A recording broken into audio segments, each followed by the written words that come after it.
ನೋಡಿ, ನಿಮಗೆ ಟೇಲ್ ಬೋನ್ ಸಮಸ್ಯೆ ಇದೆ ಅಂತ ಹೆಂಗೆ ಗೊತ್ತಾಗುತ್ತೆ? ಭಾಳ ಜನ ಕ್ವಶನ್ ಕೇಳ್ತಾರೆ. ಭಾಳ ಜನ ಎಕ್ಸ್ರೇ ಎಮ್ ಆರ್ ಐ ಮಾಡಿಸಿದಾಗ ಯಾವುದೇ ಆರ್ಥೋಪೆಡಿಕ್ ಸರ್ಜನ್ ಆಗಲಿ ಫಿಸಿಯೋಥೆರಪಿಸ್ಟು ಟೇಲ್ ಬಗ್ಗೆ ಮಾತಾಡೋದೇ ಇಲ್ಲ.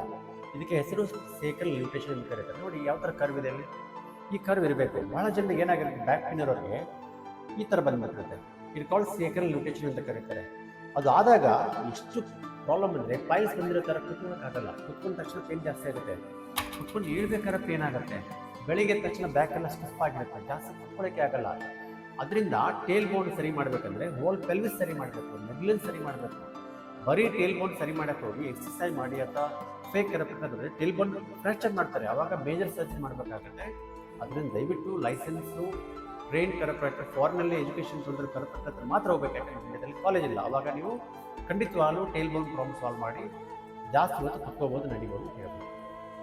ನಾನು ಡಾಕ್ಟರ್ ದಿನೇಶ್ ಅಂತ, ಅಮೇರಿಕನ್ ಮತ್ತು Europe train certified chiropractor and osteopath, ಅಂದರೆ non surgical, non drug, spine and joint doctor.